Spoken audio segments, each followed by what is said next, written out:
What up though, it's your boy Filip J. Today I'm going to be going over the Lenovo Q24i-10 monitor. This is a 920 by 1080p IPS display monitor. It has great specs for a home office monitor, but it also has some things for gamers as well. So I'm going to do the unboxing and then we're going to go over the details. Let's get right into it.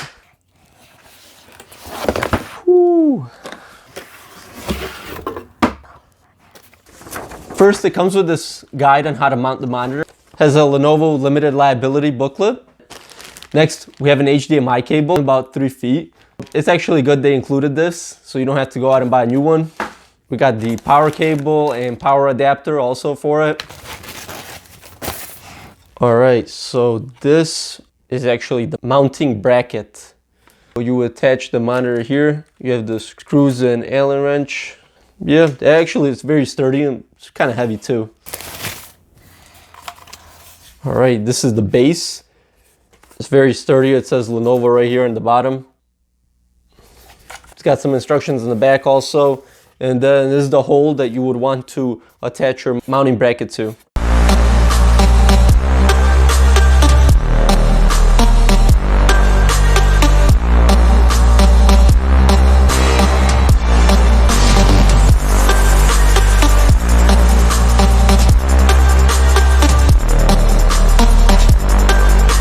There's only 4 ports on the Lenovo Q24, and the first one is the power, second is HDMI, third is VGA port, the last one is audio port, so you can plug in speakers there or headphone set if you would like to. This is where you'll be mounting the monitor to.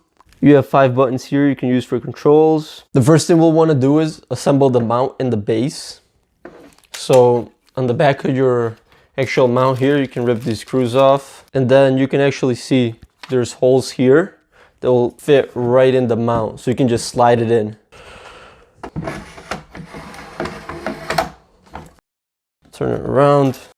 They give you 2 screws and a low Allen wrench to use, so make sure you keep this and don't lose it.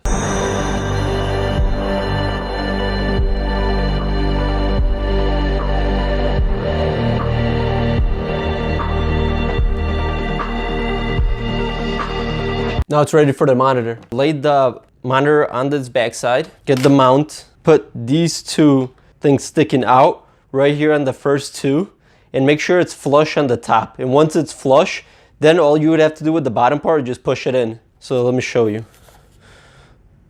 So make sure, like that. And flush on top, and literally it just came in by itself. And then when you want to pick it up, you can actually just pick it up right here instead of touching the monitor. When you want to take off the monitor, just lift this little latch up, and then that bottom part, you're going to be able to swing it, and then just push it up. Swing it out, so it came out. Now all you have to do is just literally push it up, and that's it. And then you can also put it back this way as well. So make sure when putting it from the top, you have it flush here first, and then you can push it in. And then you can use this here on the bottom as for cable management.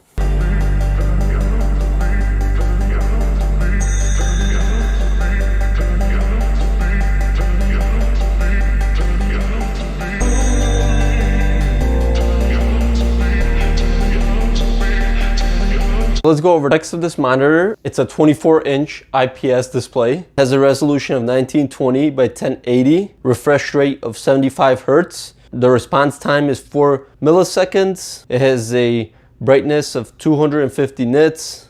And lastly, it has FreeSync technology. If you want to change the display settings, hit the button all the way to the left. Then you're going to get the screen right here. Hit that same button again. And then you'll see that this side is highlighted. So you have these up and down arrows.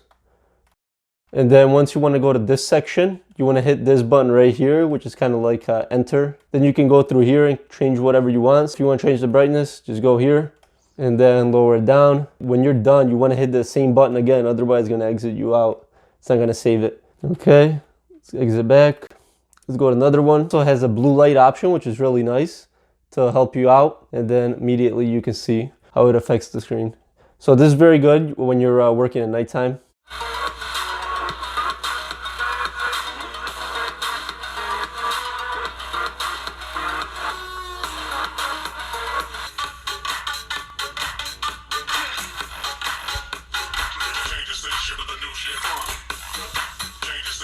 Also with this monitor, you can actually tilt it back and forth with the stand. So you want to make sure you want to grab it from the sides.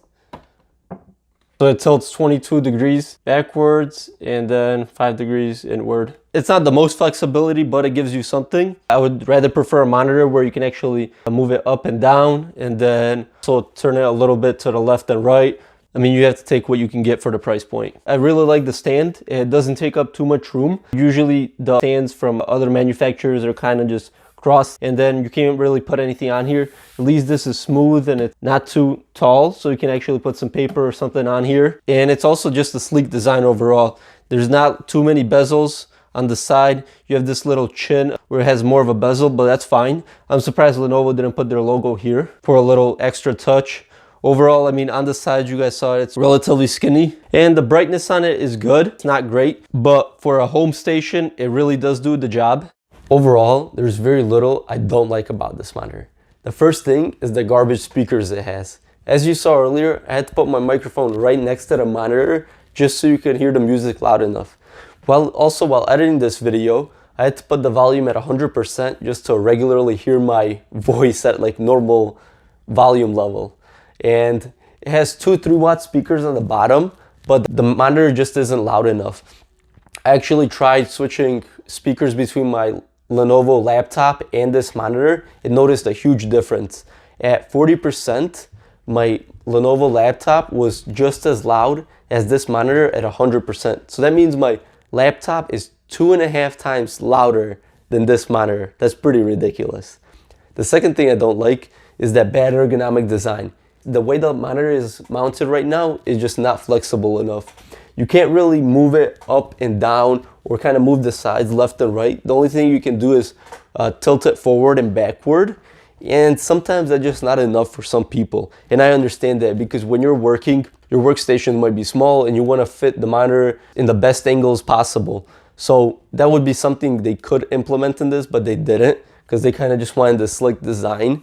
But it is VESA mounted, so you can buy an external mount for it. Last and third thing I don't like about this monitor is the lack of inputs. So there's one HDMI and one VGA input. The VGAs are pretty old, they're not commonly used anymore, so not too many people will be using this. So you're left with that one HDMI. There's no DisplayPort, no USB, let alone USB Type-C. If you're planning to use a keyboard or mouse, you're definitely gonna have to hook it up to your desktop and not to the monitor. All those things are little to complain for considering the price I got this monitor at.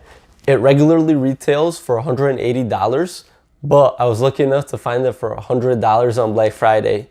They do constantly run sales for it, so keep your eyes open. If you find this monitor for $150, I would recommend buying it. At $180, I think that's still a little steep for it, considering just the flexibility of it. The Lenovo Q24i-10 has great specs for an office monitor, but it can double up as a gaming laptop. The 75 Hz refresh rate and 4 millisecond response time give it that extra boost that you need. The review website rthings praised this monitor's low input lag. After you finish your 9 to 5, you can just hop on here and play some Call of Duty. You don't even have to get up. The display is pretty good for 1080p. I haven't had any issues with reflection or color bleeding. And lastly, I think you'll just appreciate the nice design that this monitor comes with the low bezels, the sleek stand, and the overall quality build. And that's it for my review of the Lenovo Q24i-10 monitor. Let me know what your thoughts are in the comments below. I'm gonna leave a link in the description so you can go purchase this monitor if you would like. Make sure you leave this video a thumbs up also.